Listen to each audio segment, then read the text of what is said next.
Hi there, everybody. This is David from My Metal Today, and I'm here today with Sarah and Lucas from the band Solarus, a pretty fantastic symphonic metal band from London, Ontario, in Canada.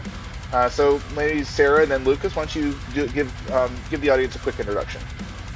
Okay, sure. I'll start things off. My name is Sarah, and I am the one member of the band that is not from London, actually, which is Oh, kind of an interesting fun fact. I live actually near kind of like Blue Mountain area, so I'm usually the one that has to kind of haul over to London. But yeah, we Lucas and I have been doing this band since I cannot remember the years, 2017.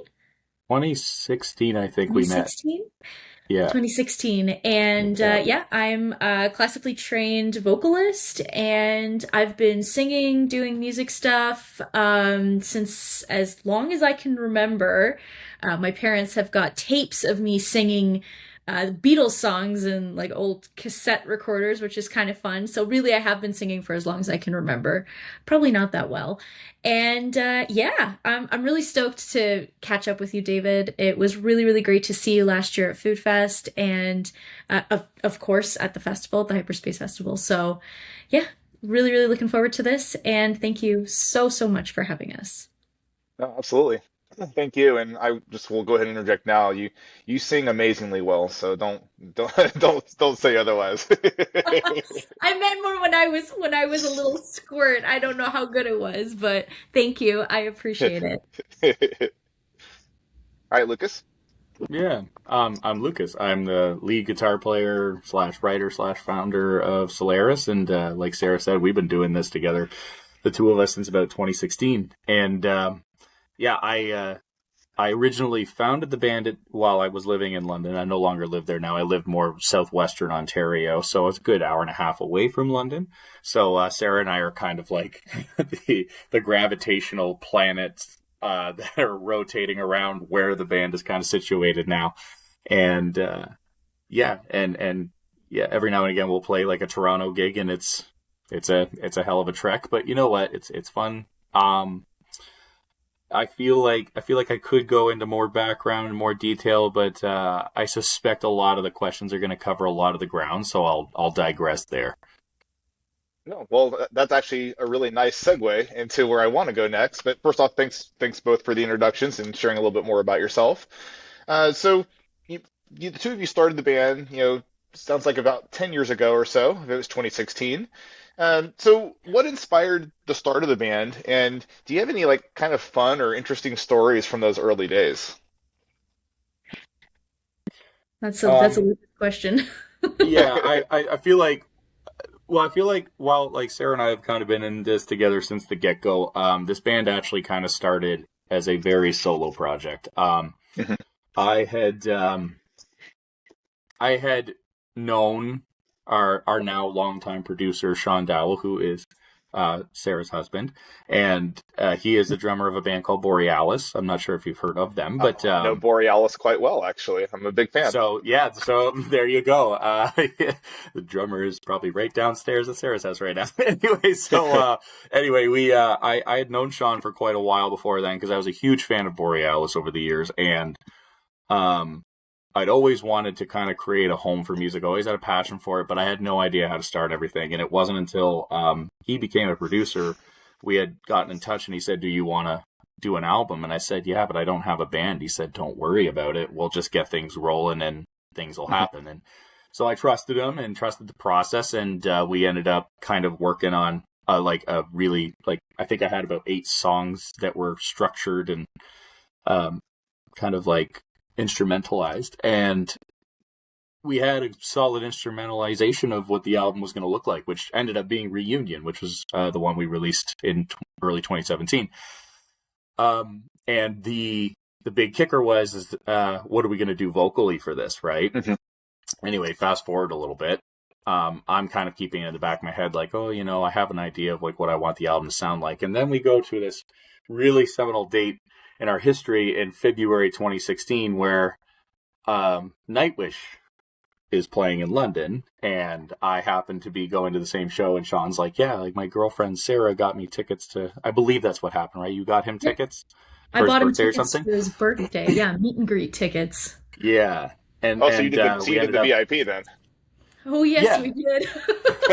yeah it was fun. So we're all waiting in line outside, and I'd never met Sarah before. In retrospect, I had like seen her at Borealis shows recently before that, but I was there with a friend of mine at the time, and then we started chatting, and I started talking about their new album Purgatory that had just come out, and I was complimenting. I said, "Yeah, that one song From the Ashes. I don't know who you got to sing guest vocals on that, but it sounded incredible." And I'm glad I said that because I didn't know that the woman who did it was standing right beside him. So he points to her. I'm like, "That was you?" And she's like, "Yeah, yeah." And yeah. So anyway, we all kind of just hung out at the show, had a good night, and I think that was where, like, I remember that day very specifically because it was such, like, that. I think that's the night, like, Solaris started without us knowing, because then as a producer, Sean was like, "Hey, I know you're, like, auditioning singers." I had, like, 6 or 7 singers, everything from, like, Chester Bennington sounding like punk vocalists all the way to, like, death metal vocalists to, like, operatic vocalists. And then, I threw it Sarah's way. I said, "Do you want to like do like some sort of spot on this album?" She's like, "Sure." And she sent me a 30-second clip from the song Shattered Skies. And I remember just in that moment, I was at my desk at work just listening to it because I had just gotten the email, and I was like, it scared the shit out of me, because I was like, I think she needs to be the singer of this band, but I don't know if she wants to do it. And so I reached out to her, had a candid conversation. I said, "Look, like, this is a pipe dream band. It's just like, it pays nothing. Like, I don't know where this is going to go, but would you like to do this album with me?" And I was very fortunate that she said, "Yeah, I think this would be fun." And so that's kind of like the humble beginnings of Solaris. And then Reunion was released. We hadn't played any shows because, again, we didn't have a band. But then from there, everything kind of materialized. We gravitationally pulled members who were interested in what we were doing, and eventually built it, and eventually landed with the lineup that we have today. I'll digress there and see if Sarah wants to add on anything there.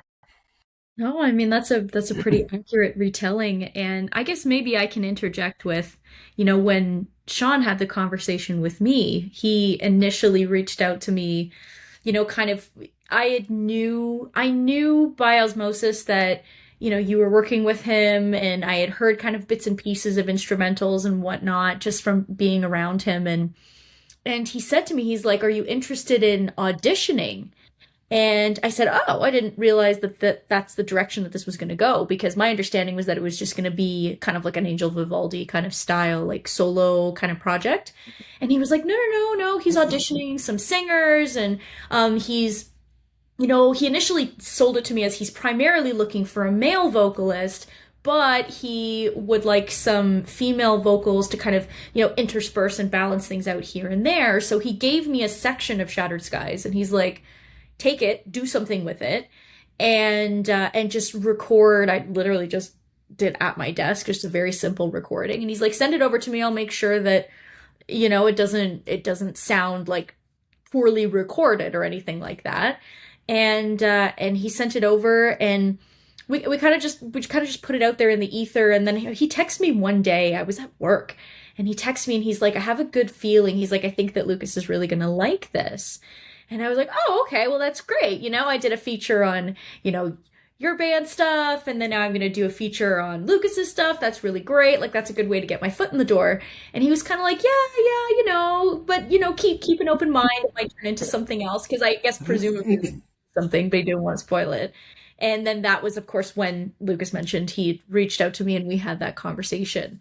So that was kind of like what it was from my vantage point, was very, "Oh yeah, just, put some vocals here, there, and, you can help out and whatnot." And then as files were getting exchanged and as conversations were being had, that's when it really turned into something more, and it turned into what the beginnings, because it was just Lucas and I, the beginnings of what it is today. And then we were kind of like, well, we need other people. We can't just, If we wanted to do it live, yeah. Like, help, Yeah, we no. need other people because we want to play this stuff live. And then, of course, we branched out and we found the rest of the members. So the rest is history. That's actually crazy to recall all of that because, yeah, I don't know if I touched on that really well. Yeah, I think I didn't really have like a vision for what the vocals were supposed to sound like, but I don't know, just coming from the background I did with metal. I mean, I liked bands like Nightwish and, like Epica and stuff like that, but I just never ever imagined the music that I wrote being appropriate for like a female voice, but I'm not exaggerating in the slightest when I said when I listened to her demo it was 30 seconds. And at the beginning of the 30 seconds I was like, yeah, like let's see what she came up with. And at the end of the 30 seconds I said that needs to be the voice of Solarus. Like it's just I was like that's what I meant when I said like I was kind of scared shitless because I was just like, what if she doesn't want to do this? It kind of feels like the one that got away. And like I said, I was very fortunate that Sarah was open to that. And so yeah, many thanks to Sean for kind of bridging that gap and kind of facilitating that. And because he's an amazing producer and he has an amazing musical mind, and he clearly saw what that could be before we both did. And yeah, I don't know if Solaris would be where it is today without him. So huge shout out to him, and shout out to Matt from Borealis who did features on the first album too. So it was kind of a swap. We had a male guest vocalist who kind of sang on a few parts here and there, and then it was primarily spearheaded by Sarah. Yeah, he did. And then after reunion, we just were like, hey, like, do we want to do this again? And then there was like 4 or 5 tunes that we were collectively working on. I think Sarah had like Limbo and Dear Savior and Final Hour, and I had been working on Darkest Days, Arrival, and all that. And we're like, do you want to just do another album? And then we immediately got to work on another album, and we haven't looked back since. That's super cool. That's really, really fun origin story, and people say timing's everything, right? And you happen to be at the right place at the right time, and if Sarah hadn't bought tickets for your, well, I guess, boyfriend at the time to go to the show, or if Lucas had decided not to go to the show for whatever reason, you may have never met, and then maybe the band never would have happened, or maybe it would have happened, but it would have gone a very different direction. And so it's really interesting how being in the right place at the right time can be so impactful. Yeah. Totally. It's How is that for a collective answer? I love it. That's pretty awesome. And definitely a cool kind of glimpse into the beginnings of the band. So thank you for sharing that. I love hearing that. Uh, you know, Going forward, so my first introduction to the band was actually much later than this. I wasn't familiar with the band, but you know, Hyperspace Metal Festival, which sadly this last year might have been the last edition, but we'll touch on that in a little bit. Um, actually wearing my T-shirt today. I saw that. Yeah, I I saw did not that. that. Yeah, pretty sweet. The first thing I noticed when you came on camera earlier, I was like, oh, she's got her Hyperspace T-shirt from last year. Um, but I like to prep for festivals that I attend, and I wasn't familiar with the band, and so I will tend to look at, okay, well, what's the latest album? Well, the latest album, of course, was A Dance with Tragedy, and I literally remember like just going into it and to kind of riff on what you were saying earlier, Lucas. I was like, who is this woman? Her voice is incredible and it matches the music so well. Like remember just being blown away. And if there's one thing that, I sometimes a common complaint about anything in the symphonic metal genre is that a lot of times either the vocals are too forced to try to fit in, they can be too operatic, or they're not metal enough, or the music is there just to kind of be a backdrop for the vocals and it isn't metal enough. And obviously that's not a problem with Solaris at all. Like I think Sarah's vocals fit the style so well. Obviously musically it's very metal, very technical, a lot going on. But can you maybe walk us a little bit through your approach to that specific album? Like it's for me, of course, I've listened to the whole catalog, but since that was my entry point, it's by far my favorite. Well, it's my favorite with an asterisk, and I'll hold that asterisk for right now. But it's But can you walk us through a little bit, kind of your approach to that album, from a thematic standpoint, a musical standpoint, etc. Do you want to start, or do you want me to start on this one, Sarah? Like, who do you think's most appropriate to Um, kick that off? Before you get into that, actually, there was something that I wanted to touch on from what you said about vocals not being metal enough. Hmm. Going back to kind of the whole origin story thing of the band, that was actually one of my initial concerns when I did the audition. I was really worried that what I was contributing was not metal enough. I do not come from a metal background.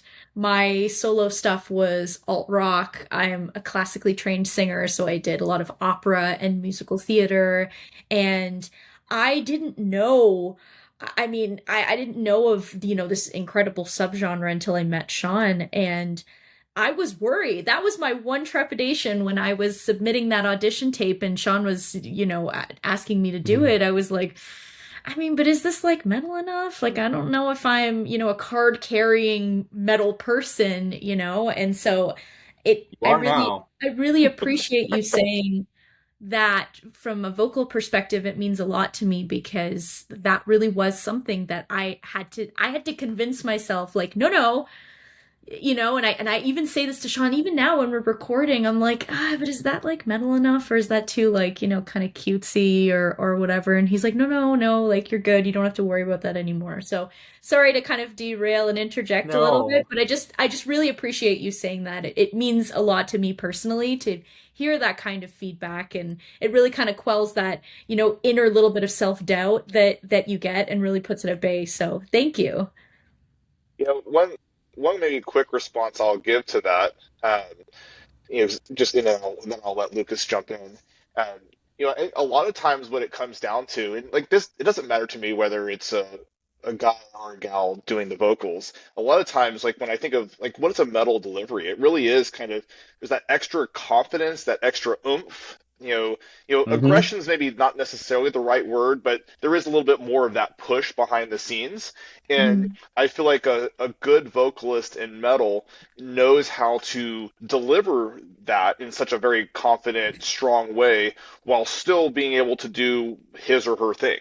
And mm, I feel like that's something you do well. Like your delivery is super impactful, it's super powerful, um, but then you're still able to do what you do really well, which is broad range. You said you're classically trained, so you can hit those high soprano notes. You can live more in the alto range. You've got that nice vibrato. You can kind of do that full range, but you pack such a punch behind your vocals, and so like nobody wants to hear wimpy sounding vocals when you're listening to metal, and your vocals are the complete opposite of wimpy. Like they're very strong, very powerful. thank you. Thank you so much. That's really kind of you. Thank you. All right. Well, I think that speaks to now that like I've completely derailed us, go ahead, Lucas. no. This is how these are the interviews we live in, man. No interview we've ever done together has ever gone according to script. It's always been a conversation, and I think I just another little derail here. I think I speak for most people who watch these things. I don't think people are necessarily as engaged with the interview style as much as they want to see these personalities interact and see what kind of conversational juices get flowing. So don't be afraid to lean into that.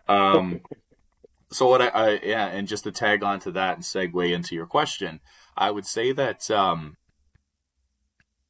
that point speaks to a misconception I think a lot of people have about the metal genre is that uh, what is considered the metal sound is really in service to what the song needs or what the music needs. So you're less concerned with making a metal song and more concerned with making a beautiful piece of art that people will relate to. I mean, if we were concerned with just sounding like metal all the time, we wouldn't include ballads on our albums, Right. right? And we would on Dance with Tragedy, we wouldn't have a purely acoustic and orchestral piece where Sarah just sings this beautiful, haunting hymn of a promise being kept by our protagonist. And yeah, it was very, very yeah. Like I think a lot of people who are new to the genre or don't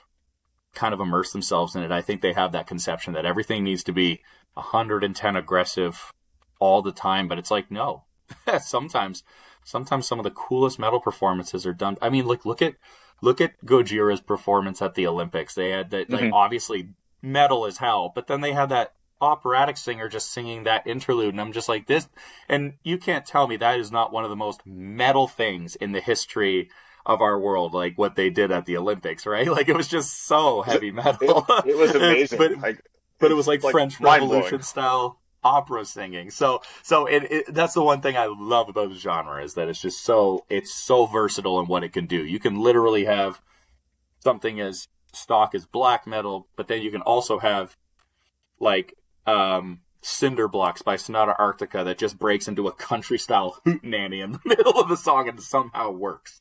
So anyway, to segue into A Dance with Tragedy, that song, that whole album started as a concept. I'll make this very brief. Basically, Reunion was a concept album. It was a fictional story that was kind of based on a tragic death that had happened in my family when I was a kid. And I thought it would be kind of cathartic to kind of like work through that.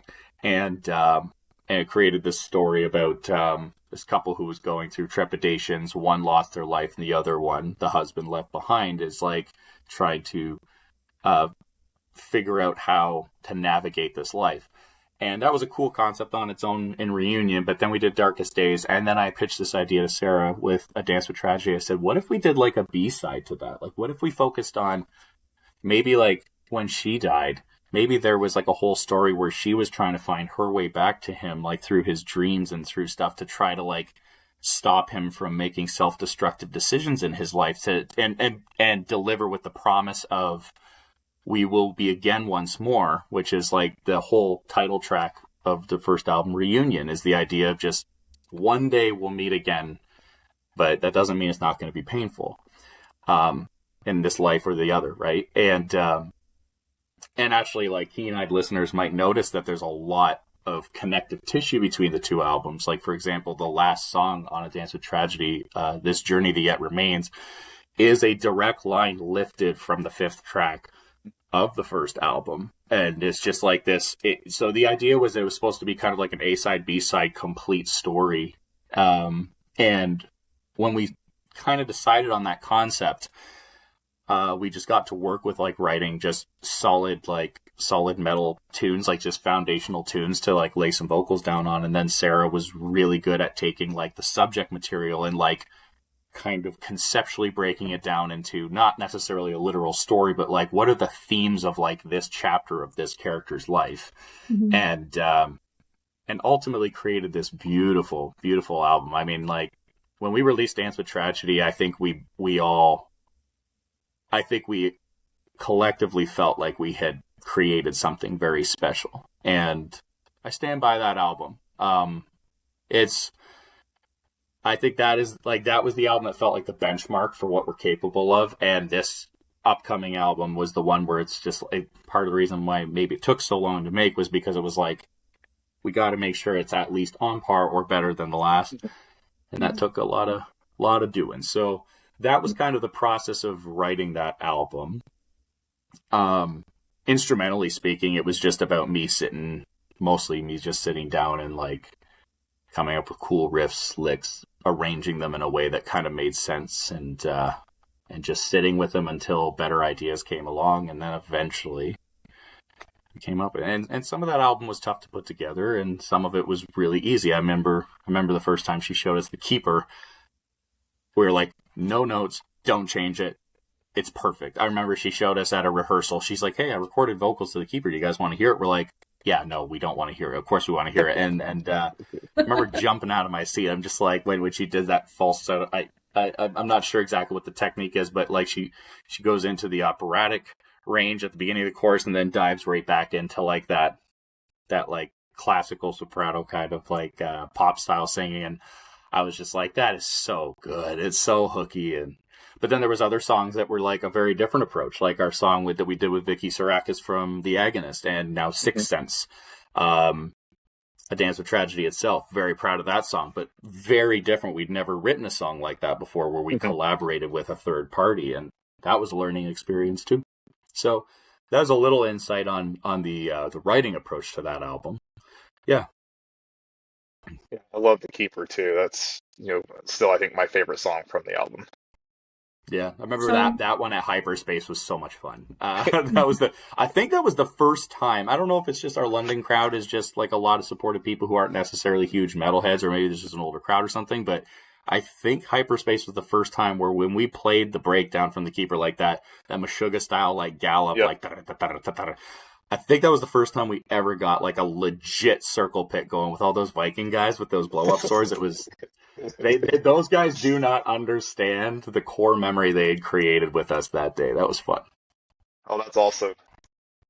that's amazing. Oh my God, yeah. And like a lot of the vocals on that album, I think the lyrical stuff was very intentional. It was very, I had almost like it wasn't literal, but I kind of had like a storyboard written out of the progression of the subject matter and the kind of journey of the subject matter to go through. And really the goal of that was to have people be able to listen to the songs individually and appreciate them individually, shuffle on your phone. But also, if they wanted to sit down and listen to the tracks as a full album, like a full body of work cohesively, they could stand on their own, but also work together as well. And at Keeper and Guiding Light, I've said this before, those songs kind of wrote themselves. Especially Guiding Light. I sat down and I did the vocals for that song in about 20 minutes. And it was one of those kind of like, word vomit songs where you just kind of sit down and you're like, yep, it's got to be that. And you just lay it down. Keeper was very similar. It's actually funny. I was going through my old voice memos because as a singer, I've got voice memos. I've got hundreds of voice memos of songs and bits and pieces and little things. And I actually have a recording of me, just an audio recording of me in the shower writing that bridge part, the to the sound of my heartbeat. I've actually got a voice memo of me and my phone was like out of the shower and I'm like sticking my head out of the shower curtain trying to write those vocals because it just When came to me inspiration while I was strikes, just man. literally in the shower.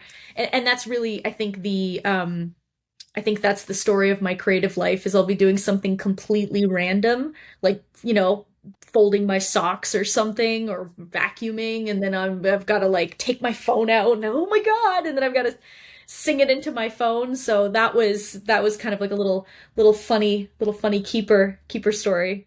But even working with Vicky, I mean, that was fantastic. I really vocally, I kind of presented a few ideas that I had, but I really wanted to see what she would do with the song vocally, and I let her take a lot of the lead in terms of proposing ideas. I was like, let me just, as a vocalist, let me just let her be unencumbered, let her give her ideas, let her provide her inspiration and her perspective because I respect her so much as a songwriter and as a musician. And the stuff that she came back with, I was like, man, we should just use this. This is really good. So cool.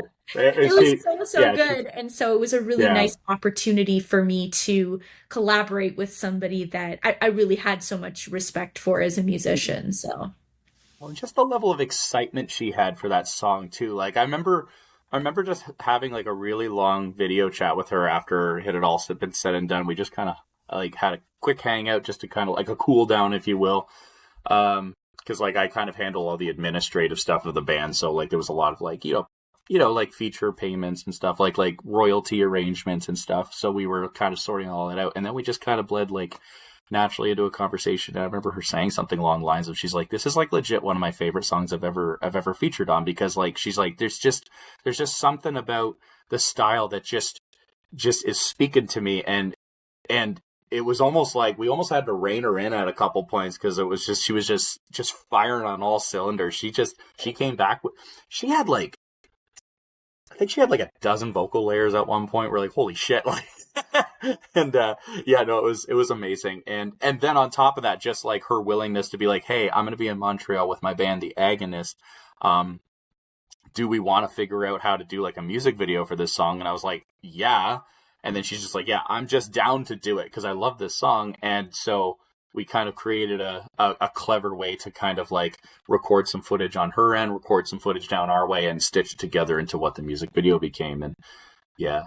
Vicky, I don't know if she appreciates like how much of a special role she's played in this band. And we actually opened for the Agonist some year prior to that. And so that was just like a cool experience. The connections that are made along the way is half of the reason why I love doing music. So we're already at 30 minutes, man. I'm sorry. Oh no, But yeah, let's keep going. this is fun. And actually, one of my big takeaways from this segment is one of your songs is now going to be referred to as a shower song. That's just burned in my brain Yeah. now. Yeah. I did All not right. write my parts in the shower for that song. Yeah. So, we've talked about it just a little bit. You both have mentioned Hyperspace a couple times. Sarah's even wearing the shirt. Um, I really enjoyed the, fest when I saw you all. I enjoyed it last month. Sadly, Joey, the organizer, is taking a break from it, and the future Yeah. status of Hyperspace is a little bit, uncertain at this point, which is, I think sad. And I think we're seeing a lot of challenges in general across the industry, festivals, people, bands Yeah. touring. It's, we all know costs have been skyrocketing and everything has just gotten a lot harder. Yep. But maybe like two, maybe brief questions. One, like, just describe a little bit more about your experience at Hyperspace, and anything, why should Hyperspace continue? And then two, thoughts on the metal scene in general, but maybe specifically to Canada. I'd love to hear your thoughts on that. That's a good question.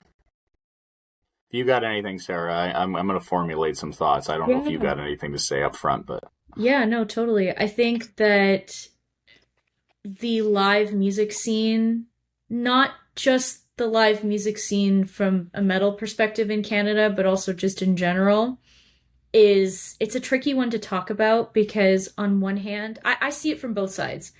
I see it from the side of a fan where ticket prices and accessibility to see a lot of these bigger bands is it's borderline unaffordable, but also from an artist, I understand the costs of doing things, especially for people that are career musicians.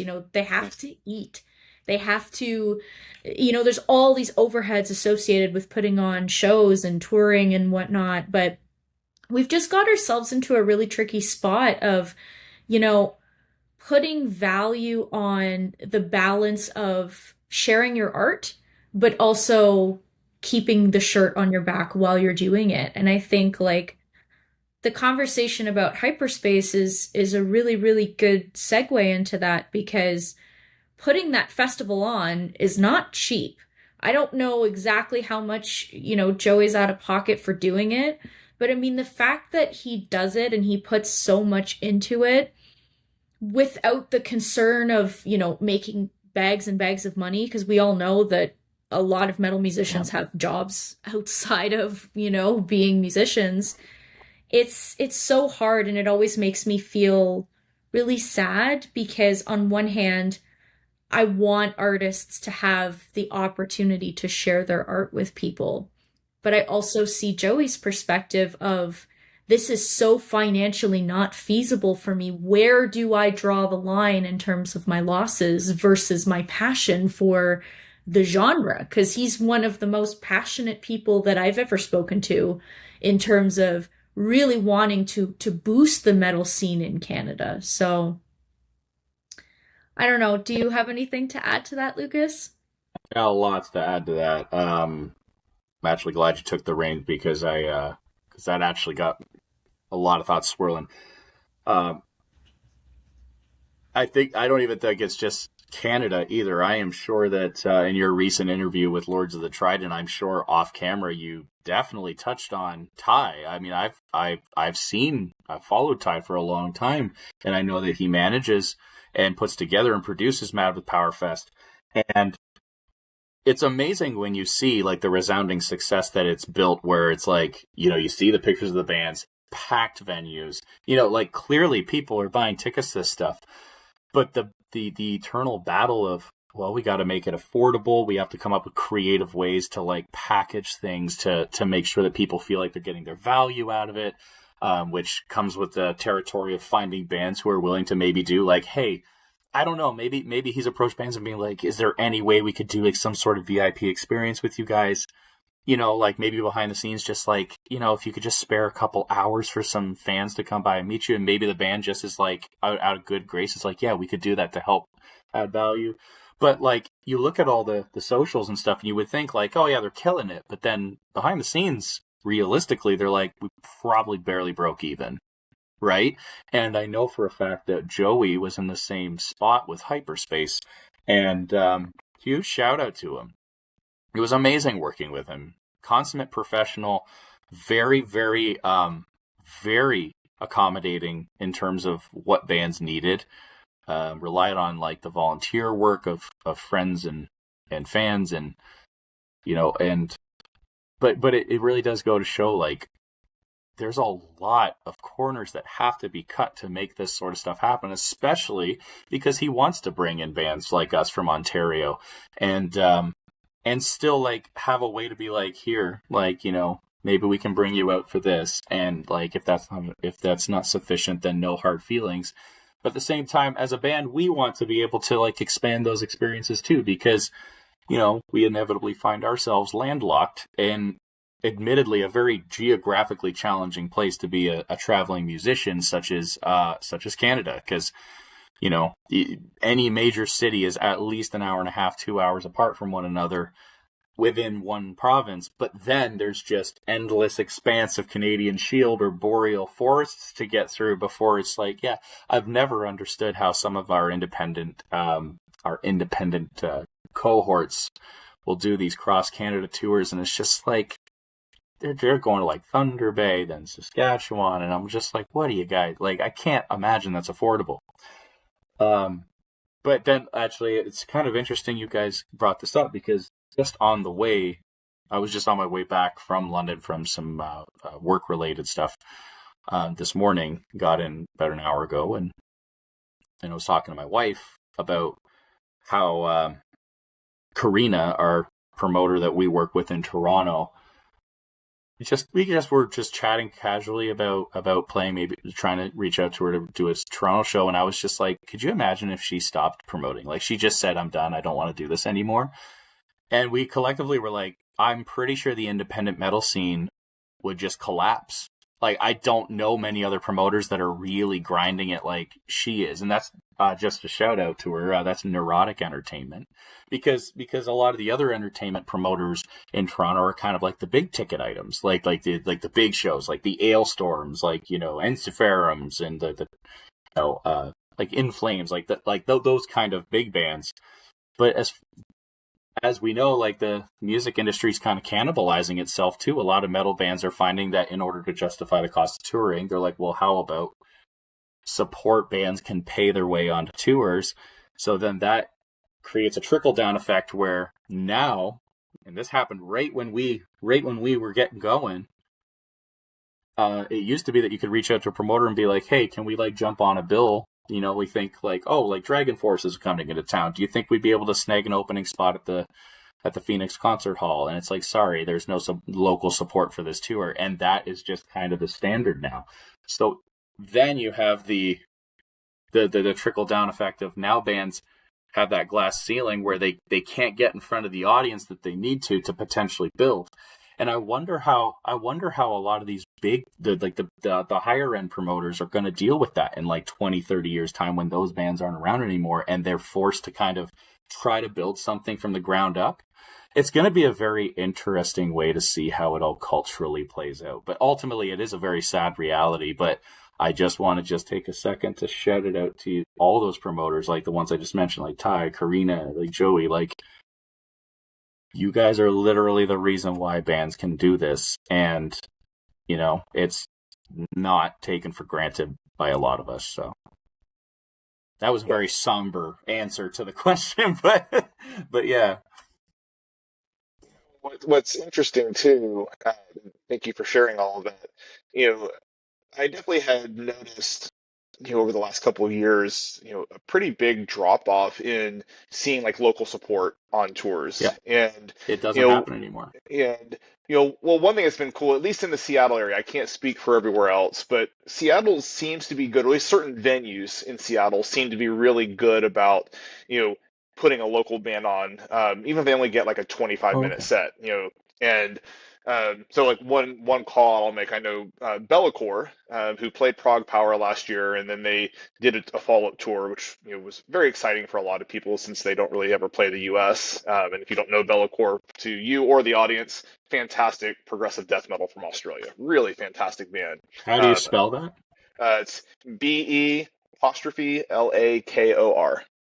They're really really good, really good. I'm always looking for new bands. I'm gonna check them out.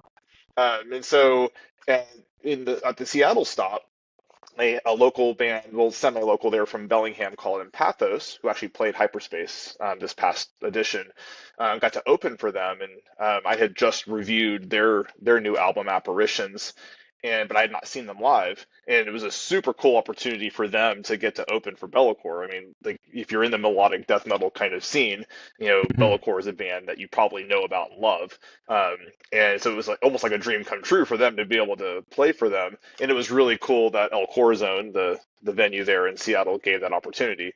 But again, not every venue does that. Yeah. Not every city will allow you to do that. Sometimes, to your point, sometimes the tour itself won't allow you to do that. And Yeah. like I'm definitely one of those people who likes to show up at a show early, because that's usually when I'm discovering the bands that I may not know. I usually buy the ticket for the headliner or maybe the second from the top, Hmm. and sometimes I go in blind for a lot of the other bands. And I've found so many new bands that I love. Either going in blind or getting there early and seeing the opening band that I wouldn't have seen otherwise. Yeah. It's a weird transitionary phase of live music, and it's really a microcosm of what's going on in the world at large. It's just this runaway uh economical unsustainability of, like, even with our release show that we just announced yesterday. Even with the release show we just announced, it was I was talking to the promoter about like ticket pricing and just trying to find that balance of like affordability but also like keeping the lights on. And it's unfortunate, and we do our best to just keep that price as reasonable as we can, and that's all we can do. And then just be super super grateful for the people who are willing to come out and do those things. And yeah, so it's an interesting situation, but I also I'm not like hopeless about it. I'm more so curious to see how it evolves, because every action begets a reaction, begets a solution, begets a new cycle of how things are done. And hopefully, I don't know, we'll see, but hopefully Solaris has what it takes to adapt to that. But, every band has their own individual financial, familial, and geographical challenges to contend with. So only time will tell. The best we can do is just keep the lights on as long as we can. And then just whenever we do throw in the towel, we just hope everyone enjoyed the ride. So anyway. Yeah, this is where I'll put in my plug in general for, if you love a band, support them. Go Yeah. support live music. Go buy their merchandise. It's so easy to consume music these days through streaming, and you know, as thankful as I am for being able to find bands through streaming, we all know bands don't make any money through streaming. Even the big bands don't really make any money through streaming, and you don't really make much money via ticket sales either. You really make money through merch sales, and through some of the Yeah. other activities that you do. And so, I'm always trying to impress upon people, if you love a band, go see them, go buy their stuff. And if physical media is not your thing, go buy a T-shirt. But support the bands. Like it's so important. And I think if as long Or as just people, buy a ticket. yeah, Like I've actually spoken to, and I've had a lot of people who very much, like, in my personal life, want to support me, and they're just like, I don't like metal shows, like for example, my in-laws, amazing salt of the earth people. They always buy tickets to our show, even if they don't intend on coming out. They just want to support, and I'm just like, that's always heartfelt too. oh, And that's cool. yeah, it's just very. But yeah, it is as simple as that. And it was so funny because I remember Dance with Tragedy had a couple Dance with Tragedy, the song, and The Keeper kind of took off on Spotify there for a short period of time. And just there was a year there where we were like, holy shit, guys, we went from like, maybe like 7,000 streams, and now we have over 1 million on Spotify. And there was some of my family members who were like, holy crap, are you going to just start doing this as a living? I'm like, I'm like, how much? And I said, how much money do you think we made off those? And they were like throwing numbers out. I'm like, nope, keep going down. They're like, are you serious? I'm like, oh yeah, no, like these streaming platforms are like, they're a double-edged sword of like convenience and amazing discovery. But the trade-off is that it's like very predatory. So it's funny. So anyway. I'll digress there because I know you probably got a few more questions here, and we probably talk at length about those too. Yeah, so really, I think the big question and kind of one of the big motivators for wanting to do this interview with both of you, and I mentioned earlier I had an asterisk. So Dance of Tragedy is my favorite album, asterisk.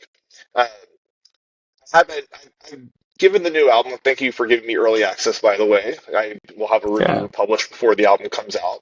But I've probably at least given it 6 or 7 listen throughs already. And it's too bad. It's too bad you're not getting Spotify credit for that already. Um, that's okay. but I love the new album. Um, I think a lot of as I'm Awesome. listening to it, I feel like it's a little heavier than even Dance of Tragedy. It's got a little bit more progressive fabric going on. You've always had some proggy stuff going on. I feel like there's a little bit more of that going on. Particularly in like the kind of like the Meshuggah kind of Degenti Yeah, kind of approach to things. And then of course I do like Meshuggah a lot. yeah, this I I know. love Swedish metal so much. It's Yes. quickly becoming my favorite subclass. Like the Evergrays, Meshuggah. I just discovered Vola. I don't know if you Oh ever yeah. listened to Vola. Oh Amazing! I just heard them the other day for the first time, and I'm like, "Where has this band been?" And now I'm going on a binge. I love Swedish metal. It's awesome. yeah. I saw Vola twice last year actually. So they're That's really, amazing. really, That's really good amazing. band. Um, Yeah. but yeah. So this new album, there's a lot going on. I not like I said, I'm not quite ready to declare it my favorite, but I'm like literally this close. Like I'm really, really enjoying it. But I'd love to Yeah. hear a little bit more about kind of your approach to this album. Obviously, it's been 4 years since Dance with Tragedy. Uh, like I said, it feels like there's a little bit more heaviness, a little bit more progginess. Walk us through again, thematically, musically, kind of your approach to this album. I talked for a while, Sarah. I need to have a drink here. All right. This is what I'm dubbing the album that almost broke me. Yeah. Wow. Newsflash. Okay. Yeah. So this album really was the most challenging thing that I have ever done musically, ever. And not simply just challenging myself vocally, but actually putting the vocals together. I don't know how I ended up doing it. I don't have a really well packaged answer for it yet either, because I'm still really very much reflecting on the writing process, the idea contribution process. I really learned in this album, which also reflects thematically throughout the album lyrically, is that it's about giving up control, and it's about understanding that you can't be expected to do everything yourself. You can't be expected to carry everything on your shoulders. And the writing process for this album was very, very different for me. It was a lot of me putting my hand up and saying, I need help with this. And that's something that is very difficult for me to do. And I guess, like, the universe teaching us things and whatnot, this album really taught me to not feel like I have to carry the entirety, at least of the vocal side of things, you know, not having to carry all of that on my shoulders. And there were moments writing this album where I was like, I'm not writing anymore. Goodbye.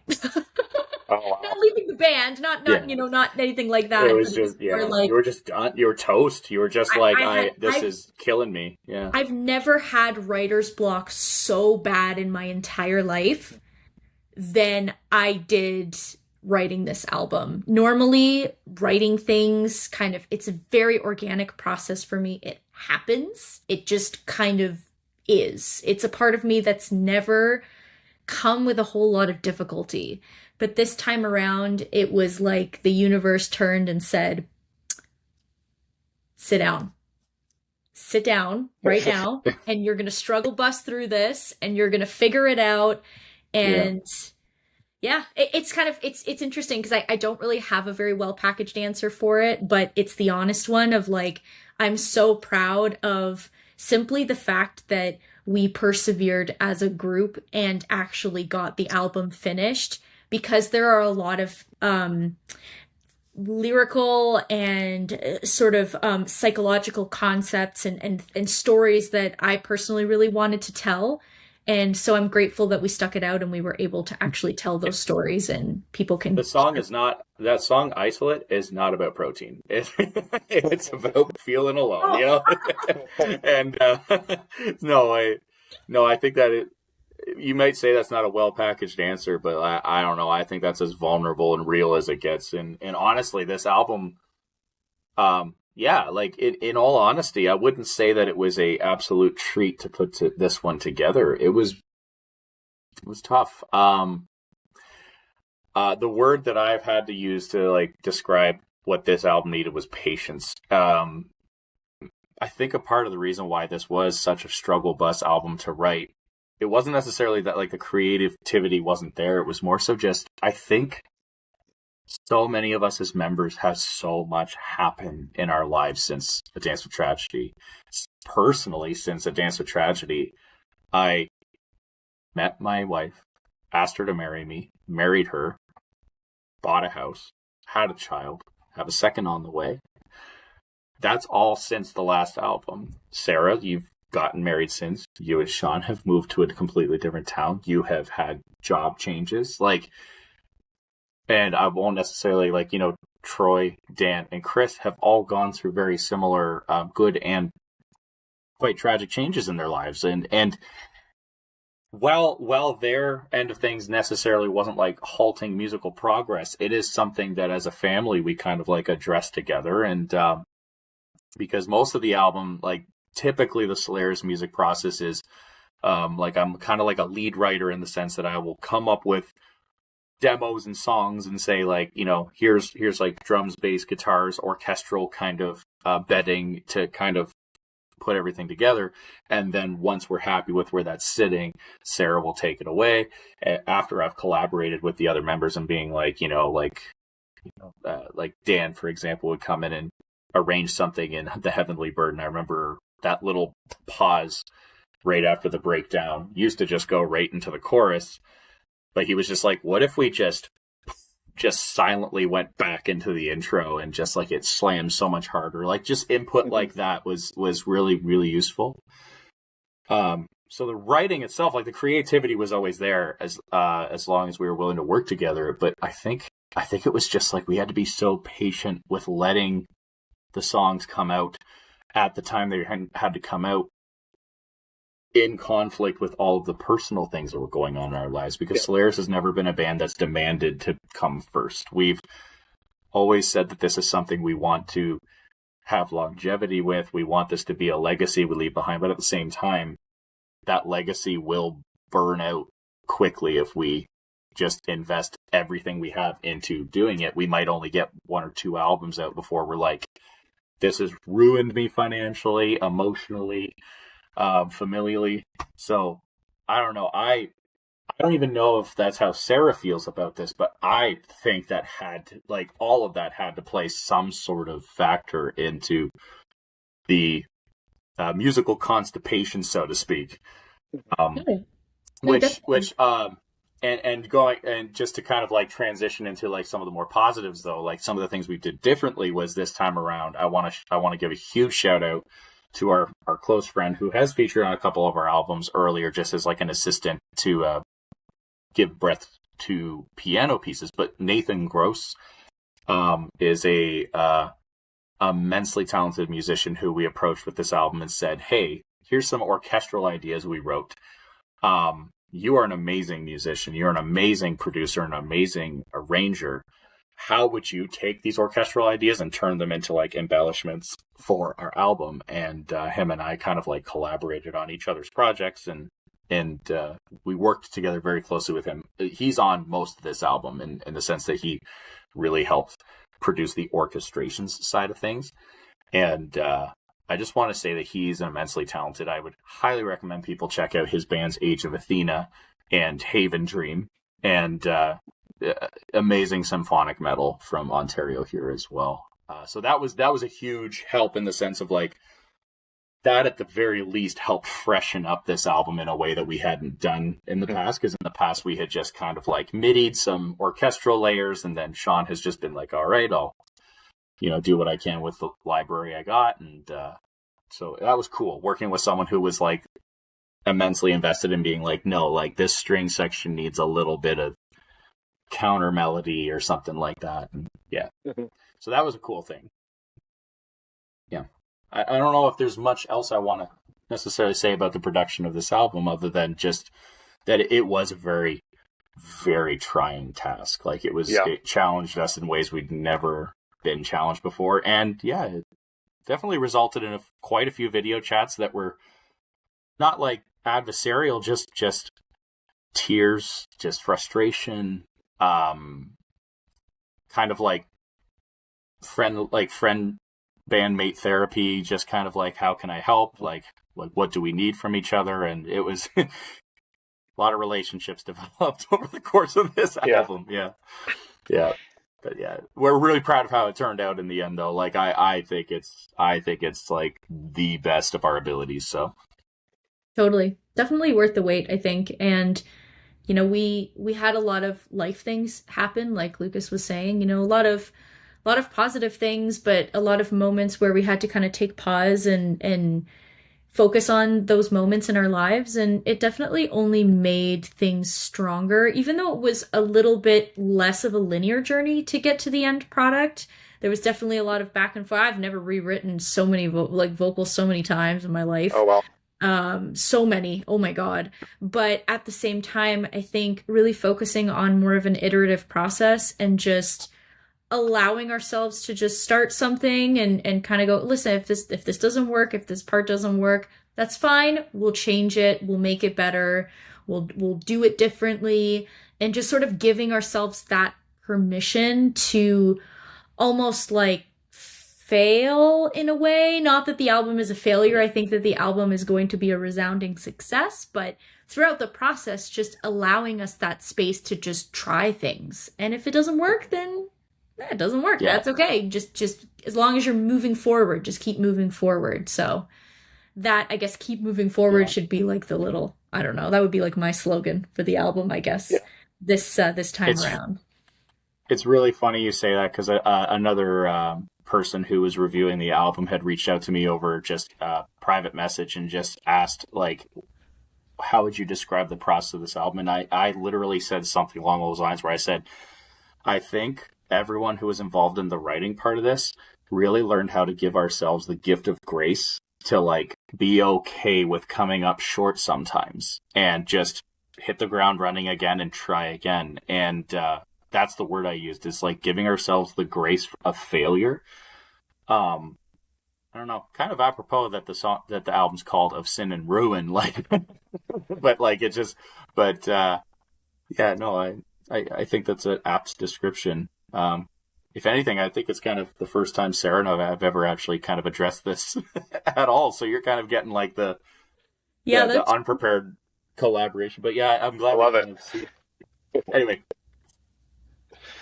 No, it's cool. No, I appreciate the transparency and the rawness. It's actually really cool to hear. And, it definitely sounds like you both, as well as the rest of the band, really poured your heart and soul into this, and that it wasn't easy. And it's interesting because I think Sarah described earlier, I think she used the phrase word vomit when she was like writing some of the stuff for Dance of Tragedy, and just how easy it came out. Like she's like, "Oh yeah, I wrote the lyrics for that in like 20 minutes." And obviously this is Yeah. totally opposite that experience.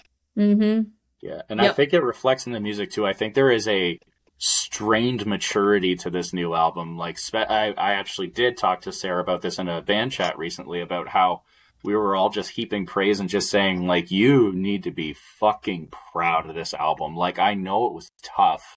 I know it was so hard, but like, I don't know. I've always genuinely said, like, Sarah is a world-class vocalist trapped in an independent band.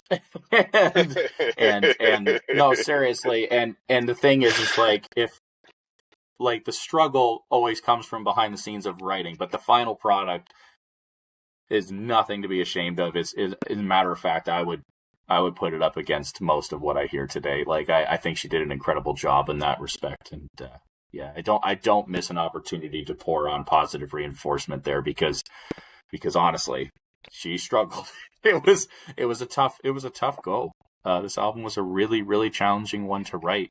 And to her credit, some of that was because just stylistically, just the songwriting process just brought us into some of that heavier territory where she looked at some of these songs and she was just like, what the fuck am I supposed to sing over that? and we figured it out.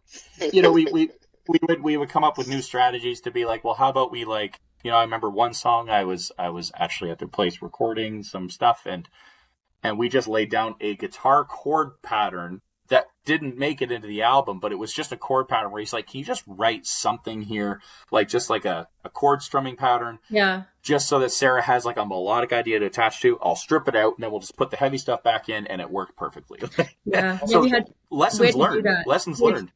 The bed track for that song was incredibly helpful because, something that is very difficult about writing to heavier music, especially, and I've had this conversation with Matt from Borealis, who, he's got a very interesting perspective because he plays the guitar and also sings. I can maybe play a D major chord and that's it on the guitar, so I don't know nothing about guitar.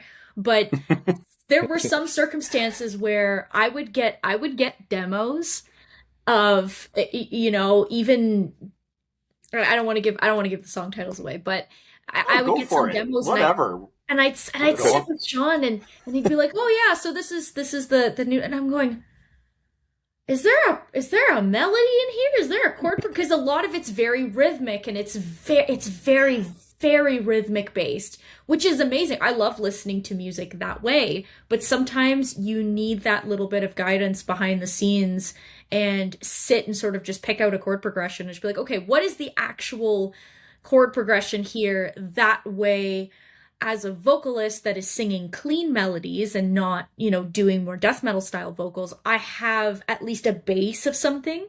And that also kind of brings me to an interesting point is I like to wait until at least there's some orchestration in the track, whether that be Lucas's demo orchestrations or Sean's orchestrations or Nathan's orchestrations, because what that does is that kind of gives me a melodic landscape to kind of sit myself onto and really kind of orient myself a little bit better in that way. And I found that that was a strategy that worked really well for us with this album. It allowed us to lean into some little bit more heavier stuff, but also allowed me an opportunity to sit with the melodic side of the songs and be like, okay, so this is the vibe melodically. Okay, now I have a starting point to start contributing some ideas. No, that's super cool. And it's interesting how I think a song can come together as you start to hear the different layers kind of pile on each other, and sometimes you can't hear the part that you want until you hear enough of those layers. Interesting story, kind of related to this. I interviewed the band Voidchaser when I was at Hyperspace, and they released a new album in April. If you haven't heard it, you should check it out. It's really good, kind of proggy metal with a lot of heaviness actually, super technical stuff. My favorite song on the album is a song called Ivory Tower, and what we found out during the interview is that song almost didn't make the album. which was shocking to me. I'm like, this song is amazing, and for the band, like it didn't really feel like it felt the flow of what they wanted, etc. They have this amazing drummer. His name is Colin, just ridiculous drummer, and it was one of his favorite songs. And when he laid down the drum tracks to the song, the rest of the band was like, "Oh, okay, this song is sticking now." And it's just Yeah, interesting how I think, like to your point, Sarah, you want to hear not just the guitars, you want to hear the orchestration, because that can really change the complexion of the song. And Mhm. that's one thing I love about symphonic metal is that you take a lot of the orchestration out, and it's just power metal or just heavy metal a lot of times. But even the way the orchestration is put in can have a huge difference and a huge impact on the feel of the song itself. Not all orchestration is created equally either. Like there's a lot of bad, boring yes, orchestration. But when it yeah, has kind of that cool impact and it flows well, it makes such a difference. for sure, for sure. Honestly, yeah, symphonic metal is one of those. It's a very fickle genre, in my opinion, because for every band out there that does it really well, there's a band out there that just is a fan and they're just trying to recreate like something that they've heard, and it's just a poor imitation of what symphonic metal is supposed to be.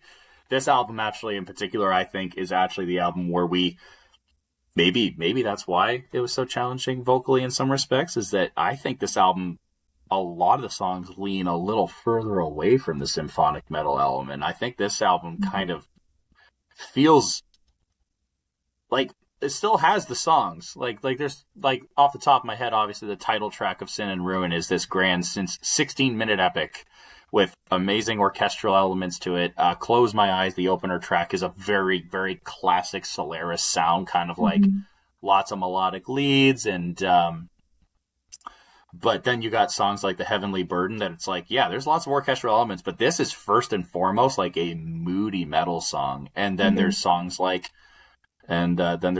like Unbroken, which feels like it was more inspired by like a Scar Symmetry or Symphony X Yep. like kind of vibe. And it's like this album, it took a step back for me for being like, man, like there's lots of lead work on this album, but there's a lot less like guitars like just as melodic ideas. Like most of the lead works for like just like little bridges here and there, and um it's a lot more riff based, and I think that might have been, so apologies to Sarah, that's probably part of the reason why it was a lot harder to write, but I'll take that away. And yeah, as far as like songs that don't make it on the album, like we got a whole whack of ideas still sitting in the background. I mean, we had like the beginnings of like a demo for a couple songs that, and this might be a sore point, but like Sarah was really stoked about, and I'm just like, I just don't think they're where they need to be yet. So we do have songs to work on now that just didn't quite make it to this one.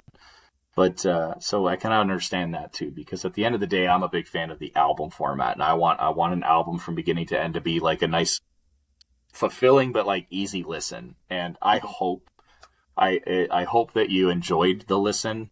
I hope that you didn't find it like laborious, because as a cover to cover album listener, I'm always disappointed when I'm really excited about listening to a new album from a band, and I'm like, oh my god, more tracks, and I'm just over it. Like, you know what I mean? Like, I don't want that to ever be us. I want us to be like a punch you in the face, leave right before it's like, oh shit, it's over. Wow, that was really good. But also Yep. not like a 4-song EP. I think that is also, part of how we ended up landing on 9 songs is, we don't like to put stuff in the albums that are not exactly where we want them to be in that moment. Not to say that, we wait until everything's perfect, but we like to curate our album tracks where we can listen to every single one of them. They are there very intentionally. There's an intentionality to when we put things places and when we put things in. And it's funny because I remember having this conversation with one of my friends, and she was like, "Aren't you worried that 9 is like not enough?" And I really kind of had this Hottest album to conversation. date. Well, it's quality over quantity, really, in my Yep. opinion. And I think that it's not necessarily about how many songs or how long your album is or how long the songs are or how short the songs are. It's a matter of like what story do you want to tell? And that is, I think, the most important part for me. Yeah, the reality is that the closing track is 15 and a half minutes long anyway, so that that's like two or three Yeah. normal songs for you guys That's a anyway. two in So one. And yeah, that was a big, and admittedly, that was a big swing. I didn't intend to write a long song. It wasn't like I set out being like, I really want to put a long song on this album. Like, I love long epics and stuff, but the longest we've ever done was this Journey That Yet Remains. And I don't even think that that's necessarily a super long song. It's like an 8-minute track with a minute and a half intro with like a little bit of an ending too. Like the actual song itself is a 5-minute track in between that. This one literally started as a guitar solo that I wrote like way in the early days, and then I was just like, okay, like how do I expand from that? Like I never started a song in the middle.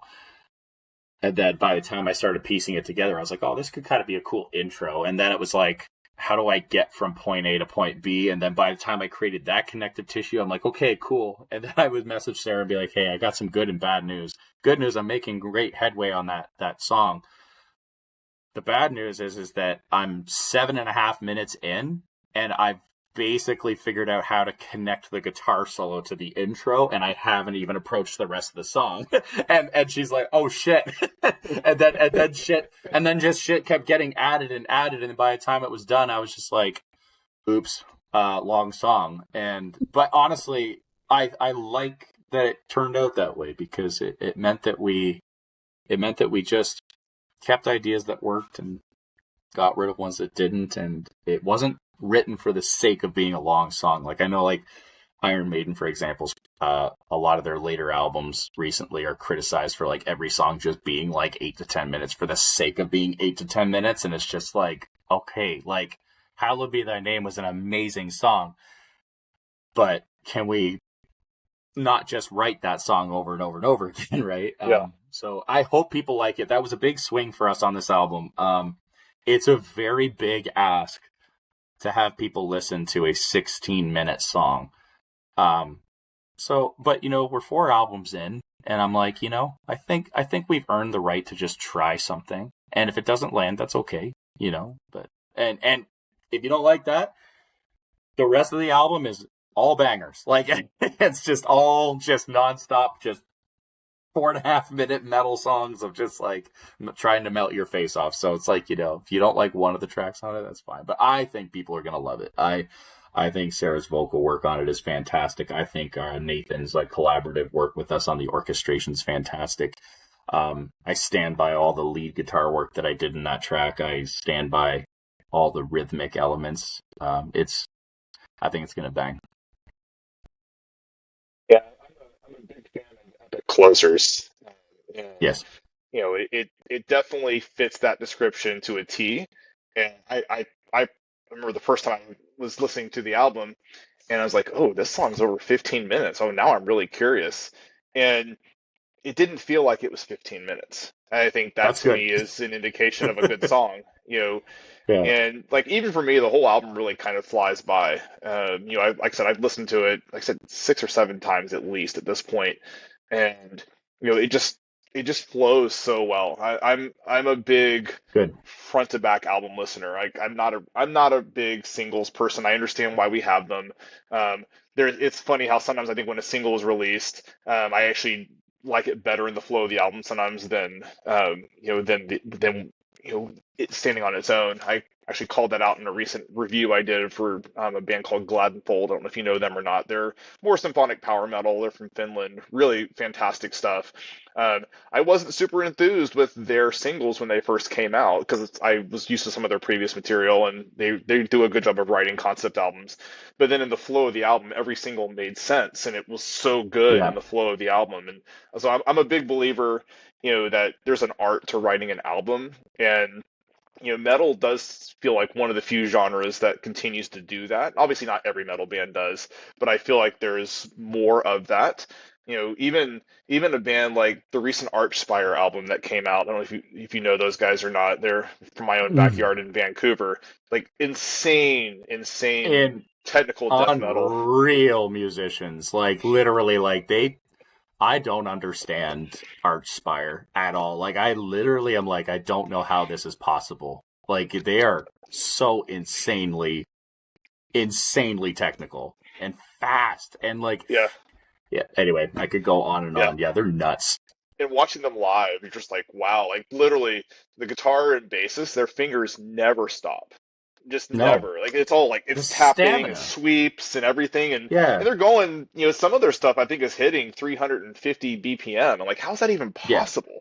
It's It's dumb. It's it's literally ridiculous. so stupid it shouldn't work, but it It, does. It yet it sounds does. incredible. And then they infuse Yeah. melody into it as well. But where I was going with that is even something as insane like that you might not think would have much of a story or anything like that. Like there's an entire story in the new album. It's like crazy like horrific aliens coming down and kind of like this apocalyptic vision. It's insane stuff. It Shit. actually matches the mood of the music perfectly. But even front to back, like you listen to the album all the way through and you're like it flows so well, and like I really appreciate that. And so circling back, I really feel like your album flows really well, and it's Thank you. definitely heavier. It's more progressive than some of the previous stuff. So I think that kind of also connects back to some of the comments both of you have made about some of the challenges and the ways that you had to approach it. Um, it's to me, it's a very like progressive symphonic album. Maybe in some respects it's more progressive with symphonic elements. Like I haven't quite figured out where I'm landing yet on my description. Yeah, we I just tried to write a Yeah, good album. Like that's at the end of the day, we just wanted to write some solid fucking music that we're like, yeah, I like this. I would like to listen to this. We hope yeah, other people like to listen to it too. And just who cares what genre it kind of turned out as? And if it helps people enjoy it more, then yeah, like label us whatever the hell you want. But like honestly, like it was just a cool mix. It was like I still think we like sit firmly in like the symphonic metal genre, but this album definitely like I think this is the album where if like we ever got asked to open for like a heavier band, we'd be like, okay, let's dig into of Sin and Ruin and kind of formulate our set list around these yeah. like harmonic minor kind of like bangers. Yeah, yeah, it's a little more Well, variety. absolutely. Yeah, and it's one thing I love about, metal subgenres in general is that they can still go broad. Um, one of the bands I'm really excited to see at Mammoth Power, and one of my favorite bands, period, is Seven Spires. And I did an interview with Adrian, Yeah. a week or two ago, which I did actually publish already. But one of the things that's cool about that band is they also sit squarely in the symphonic metal genre, but like it's not Nightwish, it's not Epica. Oh, They have they it's are so very different. experimental. Yeah, Yeah, and it's so well done. And and I think like although I'm not saying that you guys sound like Seven Spires, you're doing something different. What I'm saying is yeah, that you're still squarely in that symphonic metal genre, but again, you're not Nightwish.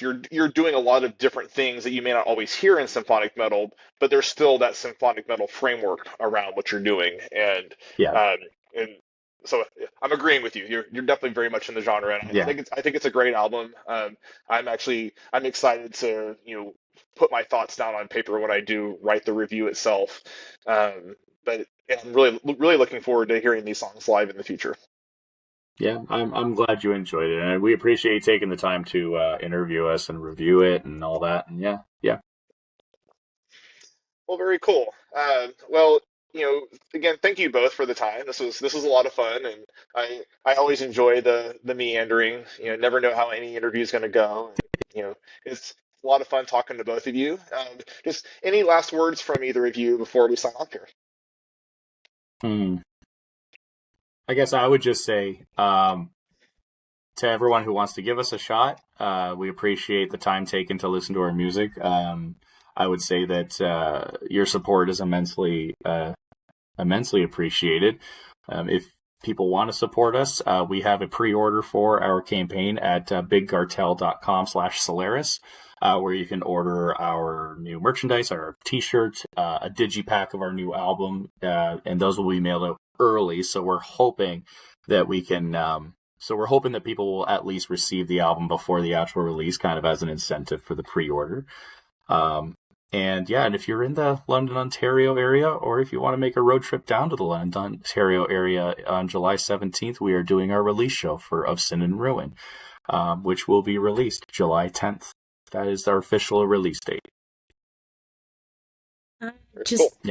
Thank you. Thank you so much, David, for having us and for sitting down with us and chatting with us. Thank you to everyone, past, present, and future, that has given us a chance or would like to give us a chance to really sort of share our art with you. And, it's every single person that supports us or checks us out, or even so much as just glances our way. Thank you. Thank you. Thank you so much. And we love what we do. And we hope that large or small, we can have some kind of impact on your life. And we're very grateful. And Lucas touched on all the administrative, where to get the album, when the album's coming out. So you can follow us on Instagram if you want, Solarus Metal Official. You can follow us on Facebook, and we'll have all of our kind of more up-to-the-minute updates. But just wanted to say thank you so very much for having us. And one more big shout out to the epic man cave that you are currently residing in. I'm like, I don't know.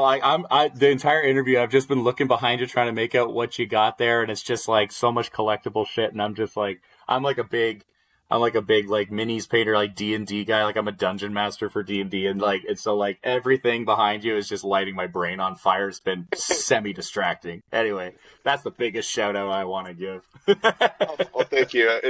As much as I'm a metal nerd, I'm also a bit of a Batman nerd. And, so I've got a lot of like Batman statues and figurines behind me. I do have some metal stuff as well. You just can't see it because I'm blocking it, but I do have some like drum heads and some art books. Awesome. And I've got a ton of guitar picks that I need to get displayed at some point. So I'm still working through all that. Awesome.